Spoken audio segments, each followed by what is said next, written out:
Bonjour à tous, je vous retrouve aujourd'hui pour parler d'un sujet qui fait partie des bases de l'apprentissage de la bijouterie, je dirais même le B.A.B.A. et c'est la découpe et notamment la découpe au boc-fil. Alors si vous ne savez pas ce qu'est un boc-fil ou si ce terme est tout nouveau pour vous, je vous renvoie vers un article que j'ai déjà rédigé sur le blog, vous trouverez le lien en description de cette vidéo et également j'y ai consacré tout un module de formation, donc formation aux bases de la bijouterie. Vous trouverez également le lien en description de la vidéo. Aujourd'hui, donc, je reviens vers cette technique qui peut parfois être un cauchemar lorsque l'on débute en bijouterie parce que c'est une technique, un geste à acquérir.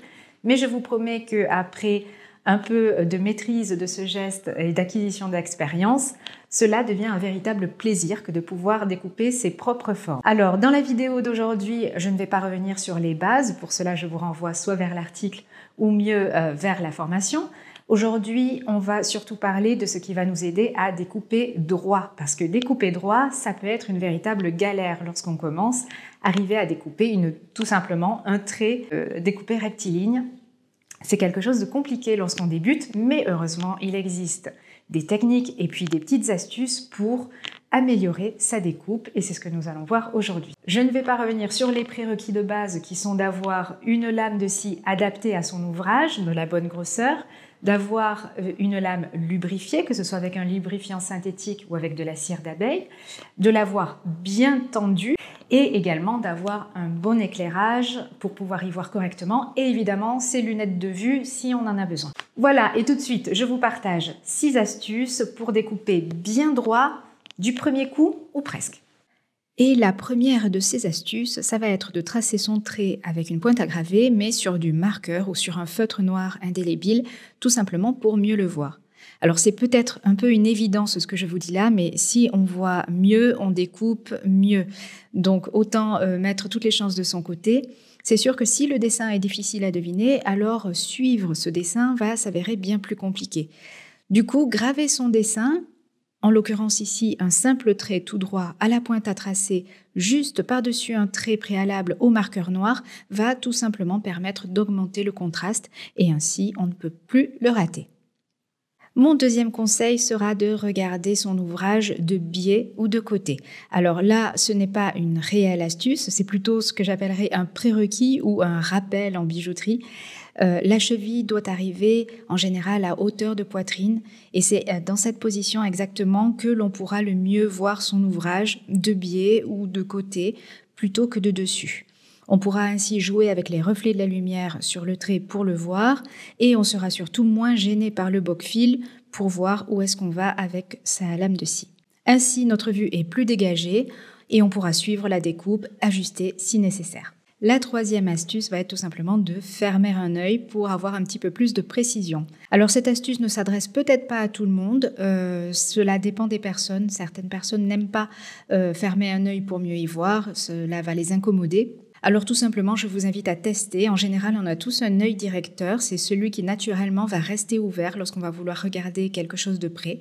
Alors, on ne va pas se faire trop de nœuds au cerveau. En général, le choix se fait très instinctivement, un peu lorsqu'on regarde dans le viseur d'un appareil photo. On a tous une préférence, l'œil gauche ou l'œil droit, et ça va se faire très naturellement. Quatrième astuce, ça va être de scier à côté de la ligne, c'est-à-dire à l'extérieur du dessin, et non pas sur la ligne. Si on essaye de scier absolument sur la ligne, cela va sous-entendre de ne faire absolument aucun écart et cela va laisser très peu de marge d'erreur. Alors que si on décide de scier sur le côté, sur l'extérieur du dessin, c'est-à-dire sur la partie du métal qui ne fera pas partie de la création, cela va permettre en fait de pouvoir s'octroyer quelques écarts, quelques éloignements de la ligne qui seront par la suite tout à fait rattrapables. Également, le fait que la ligne reste visible, cela permettra de donner un repère pour les finitions. On saura exactement où limer, où s'arrêter. Alors évidemment, le but sera de ne jamais franchir cette ligne dans l'autre sens, parce que si on peut limer jusqu'au trait, en revanche, il sera très difficile de rajouter et de combler le métal si celui-ci est entamé. Donc en général, on découpe à droite de la ligne lorsqu'on est droitier et inversement à gauche pour les gauchers, et tout simplement pour ne pas être gêné par sa main et par le boc-fil pour voir les lignes. Un cinquième conseil va être de viser et d'utiliser toute la lame de la scie. Comme le disait ma prof de piano, il ne faut pas confondre vitesse et précipitation. Lorsqu'on utilise toute la lame de la scie, on va aller vite, mais si on essaye d'aller vite en utilisant un tout petit bout de lame, ça s'appelle de la précipitation. C'est un peu comme pour le découpage d'un papier. Si on découpe avec le bout des ciseaux, ça va donner des petits à-coups et au final, cela va se voir, on va généralement faire des petits à-coups sur la ligne. Si on utilise déjà toute la longueur des ciseaux, alors ça permettra déjà d'être plus droit et de couper sur toute cette longueur. Et le mieux encore reste de faire comme avec les papiers cadeaux et de faire glisser le ciseau, et donc là en l'occurrence le boc-fil, en visant bien l'autre côté.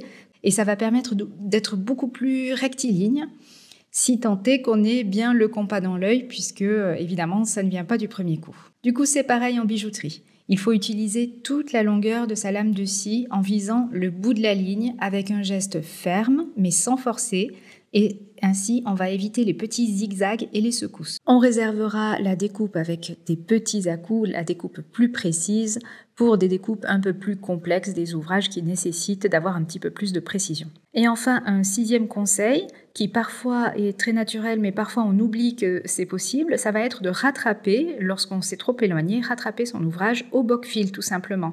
Plutôt que de passer des heures à limer avec une lime pour rattraper jusqu'à la ligne, jusqu'au trait, eh bien il sera parfois beaucoup plus facile de rattraper un gros écart en reprenant la découpe au boc-fil avec la scie plutôt que passer des heures avec sa lime. Et voilà, une fois que la découpe est entièrement effectuée, il ne restera plus qu'à limer pour avoir un carré avec des bords très francs et très droits. Et je vous donne un petit bonus pour ça. Lorsqu'on essaye de limer une ligne droite, ça va être également de colorier la tranche avec un feutre. Et ainsi, on peut voir comme ça très facilement d'un coup d'œil ce qui reste à limer et jusqu'où est-ce qu'il faut aller pour avoir un trait bien droit.